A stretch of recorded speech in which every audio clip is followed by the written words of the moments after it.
शेवटी असं आहे की ज्या आंदोलनाचं उद्दिष्ट हे विद्यार्थ्यांना न्याय देण्याचं असेल तर निश्चितपणे त्या आंदोलनाच्या संदर्भामध्ये लोकांच्याही मनात सकारात्मक भूमिका असते.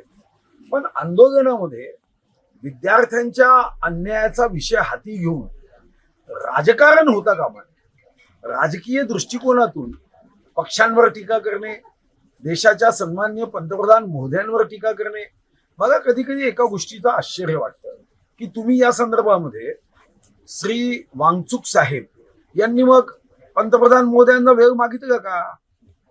त्यांनी वेळ मागायला हवा की आम्हाला, जसं मी स्वतः पोलीस अधीक्षक साहेबांकडे आलो, आपले प्रश्न मांडलेत, विषय सांगितलेत, न्याय मागण्यासाठी त्यांना या निवेदनं दिली. तुम्ही जर या पद्धतीने, पण तुम्ही एका महत्वाच्या विषयावर एकत्रित येऊन हा विषय सुटावा, असा विषय कदापिही पुढे येऊ नये, असा विषय घडू नये, परीक्षेचा पेपर फुटू नये, या दृष्टीने सकारात्मक सूचना केल्या तर मला असं वाटतं की त्या आंदोलनाचं यश हे 100 पैकी 100% येतं.